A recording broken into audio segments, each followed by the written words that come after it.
Y desde el municipio de Mompox, al sur de Bolívar, el presidente Gustavo Petro aseguró que el Estado debe perseguir a los bienes de quienes han provocado la quiebra de las EPS. El Estado debe perseguir esas personas porque son ladrones. Y a los ladrones se les persigue. El presidente Gustavo Petro puso la lupa en los bienes de las EPS liquidadas. El gobierno nacional debe buscar el camino jurídico que permita perseguir los bienes de todas aquellas personas que han sido propietarias de EPS que se han quebrado. Desde Mompox, el mandatario insistió en la necesidad de cambiar el sistema de salud. Los dueños de esas EPS privadas tienen ellos mismos sus hospitales privados, sus clínicas. Entonces, y el Estado de bobo, porque es bobo en este paseo, es estúpido pero premeditado, le entrega la plata a la EPS. Entonces, ¿para dónde se lleva el paciente la EPS? Y encomendó a su ministro de Salud dejar explícito en la reforma la libre elección del paciente. Se deja el principio en la ley, ministro, ojo. Porque tampoco podemos caer en el terreno del sindicalismo a ultranza. En eso tienen razón algunos críticos. No es el paciente, la paciente, el rey del sistema. La reforma a la salud atraviesa días difíciles en el Congreso de la República, donde la mayoría de los congresistas de la Comisión Séptima le dijeron no al proyecto. La Comisión Latinoamericana de Derechos Humanos anunció la expulsión de su organización de Juan Fernando Petro, hermano del presidente Gustavo Petro. Para la Comisión Latinoamericana de Derechos Humanos, Juan Fernando Petro se extralimitó en sus funciones, suplantó a la entidad y no atendió a las funciones que estaban bajo su responsabilidad. Las funciones de Juan Fernando Petro como alto comisionado de paz era lograr acercamientos con los grupos armados para lograr acercamientos como mediadores hacia el gobierno, pero lamentablemente estas acciones nunca se dieron. Según el mecanismo internacional, el hermano del presidente Gustavo Petro usó su función para otras gestiones de carácter político. Que pensamos que por ser el hermano del presidente nosotros podíamos intervenir en los asuntos de paz y lograr esa tan anhelada paz del pueblo colombiano, pero lamentablemente todo se tergiversó. Y confirmó que en reemplazo de Juan Fernando Petro llegaría otra persona vinculada al conflicto. La Cámara de Representantes citó a debate de control político a la ministra de Ciencia, Yesenia Olaya, por la baja ejecución presupuestal de su cartera. En emisiones previas de este noticiero se denunció el estado de las instalaciones del edificio de Ciencias Naturales de la Universidad Nacional, que requiere una millonaria inversión, dado que la estructura se está hundiendo. Ante tal panorama, la Cámara de Representantes decidió llamar a la ministra de Ciencia, por lo que consideran falta de ejecución para atender proyectos como este.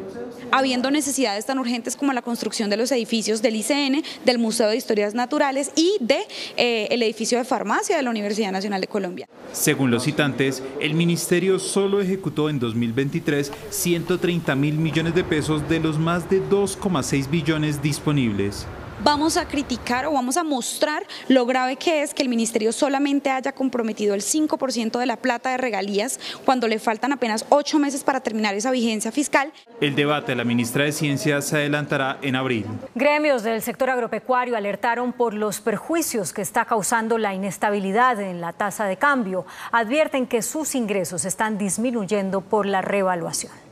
A través de un comunicado, 6 de los más importantes gremios del sector agropecuario, entre los que figura la Federación de Cafeteros, representantes de los bananeros y de los floricultores, entre otros, advierten sobre los estragos de la revaluación en estos sectores. Estas organizaciones advierten que el nivel actual de la tasa de cambio revaluada, en el contexto de los altos incrementos del costo laboral en los últimos 3 años, sumado a incrementos en los insumos, pone en riesgo la viabilidad de muchas empresas de estos sectores.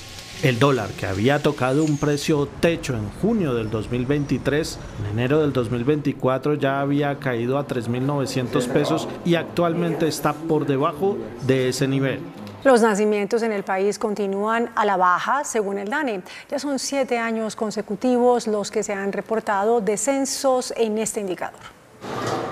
En 2023 los nacimientos registraron una reducción del 11% para un total de 510.357. En cuanto a las muertes para ese mismo año también se registró una caída del 7.7% para un total de 265.047 muertes.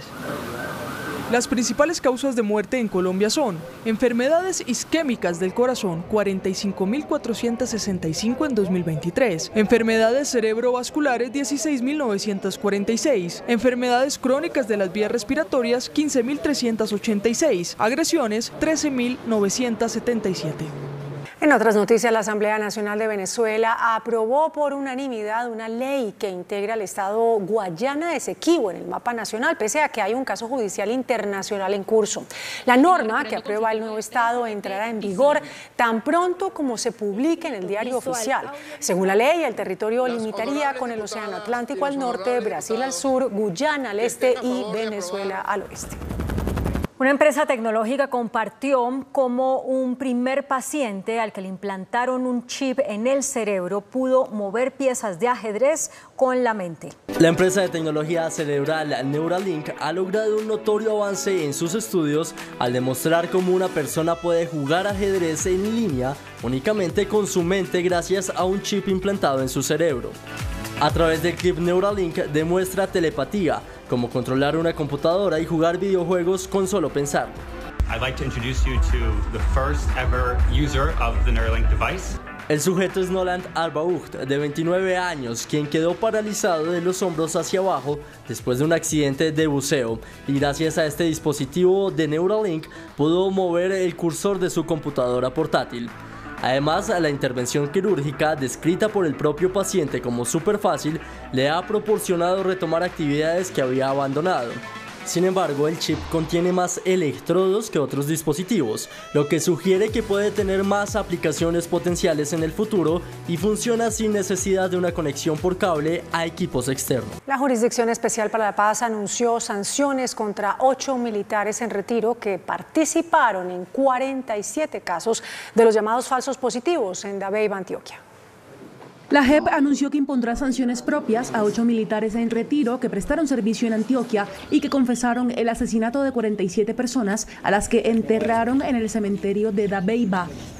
Entre los asesinados entre 1997 y 2007 hubo niños. Niñas, niños y adolescentes, quienes al ser señalados como auxiliadores, informantes o milicianos de la guerrilla, fueron asesinados bajo la noción de victoria militar y destrucción del enemigo. 2 oficiales que no reconocieron los hechos irán a juicio y se enfrentarán a penas de hasta 20 años de prisión. Los procesos de los coroneles retirados David Harley Guzmán Ramírez y Jorge Alberto Amor Páez quedan en manos de la Unidad de Investigación y Acusación. Esta es la 4ª sentencia que emite la JEP.